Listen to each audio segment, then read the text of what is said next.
सदा सूर न हून गूंदर वञन गुज़रियो अवखायूं अनाथ चए परख कारण पून चङा ईअं चून धर्म मटिज दोष सॼो।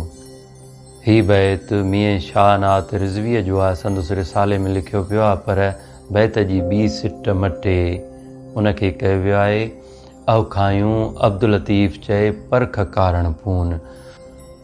इन सिट जे मटिजण सां सॼो बैत फिरी लतीफ़ साईं जो थी वियो। इहा असांजे वक़्त जे स्कॉलरनि जी ज़िम्मेदारी आहे त उहे इन क़िस्म जी छंड छाण करे असांजे साम्हूं हक़ीक़तूं आणीनि त दरअसल बैत कंहिंजो आहे ऐं नाले कंहिंजे सां हलायो पियो वञे।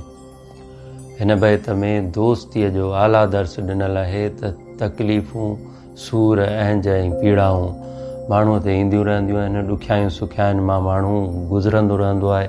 इहे हयातीअ सां गॾु हलणियूं आहिनि, पर इन्हनि जे करे, इन्हनि जे अचण जे करे दोस्तीअ जो सॻो न छिनिजे, हिक ॿिए सां तालुक़ु न छॾिजे, पर गॾिजी हलिजे।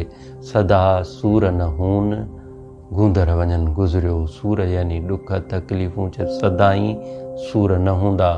गूंदर ग़म दर्द पीड़ा गूंदर वञनि गुज़रियो। दर्द ऐं पीड़ाऊं जेके आहिनि उहे गुज़री वेंदा आहिनि, उहे सदा ई न रहंदा आहिनि। अवखायूं अनाथ चए परख कारण पून। अनाथ थो चए त इहे जेके तकलीफ़ूं अवखाई यानी ॾुखियाई, इहे जेके लहवारियूं ओभारियूं बुखूं ॾुख तकलीफ़ूं आहिनि, से हिकु क़िस्म जो इम्तिहान आहे। माण्हूअ ते महल अची वञे त निभाए पार पइजे। इहा महल आहे, उन मां ओकरी पार पइजे। उन में इन अहंजाईअ खे, इन ॾुखियाईअ खे, इन तकलीफ़ दर्द या पीड़ा खे सबबु बणाए हिक ॿिए खां छिॼी परे न थिजे।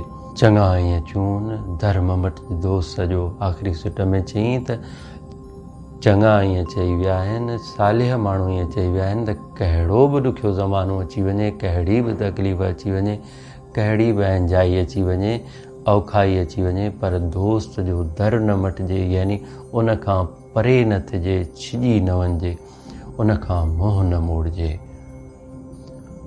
सदा सूर न हून गूंदर वञनि गुज़रियो अवखायूं अनाथ चए परख कारण पून।